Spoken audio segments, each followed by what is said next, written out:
L'homme ne vivra pas de pain seulement, mais de toute parole qui sort de la bouche de Dieu. Voici votre moment de méditation quotidienne.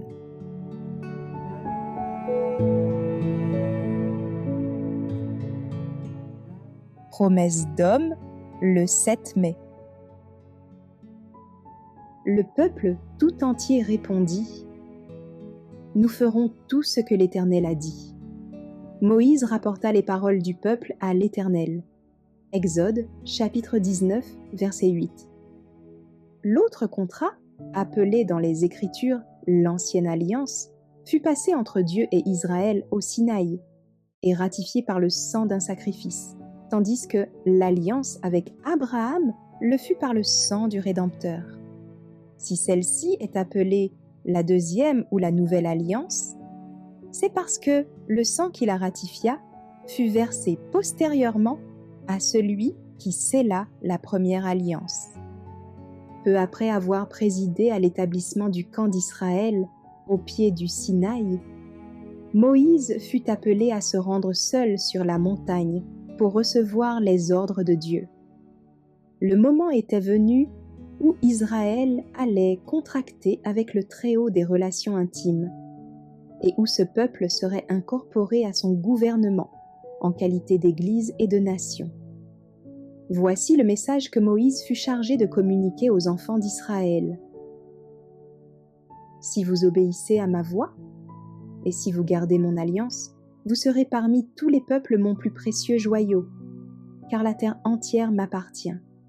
Vous serez pour moi un royaume de prêtres, une nation sainte. » Exode chapitre 19, versets 4 à 6.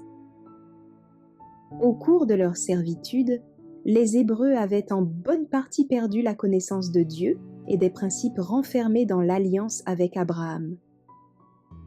Ayant vécu au milieu de l'idolâtrie, ils ne se faisaient une juste idée ni de la sainteté de Dieu, ni de la profonde perversité de leur cœur et de leur complète incapacité d'obéir par eux-mêmes à la loi divine et par conséquent de la nécessité d'un sauveur.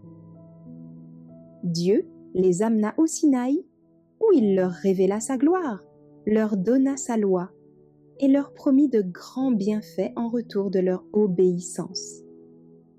Ignorant qu'en dehors du Sauveur il lui était impossible d'observer la loi de Dieu, le peuple entra sans hésiter dans l'alliance qui lui était proposée.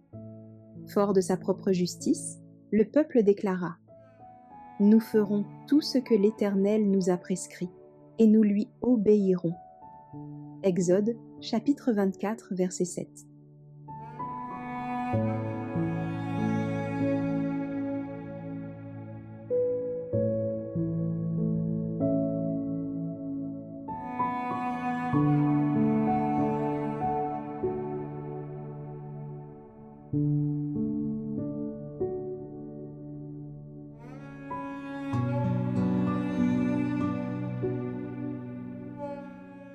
Merci d'avoir écouté cette présentation.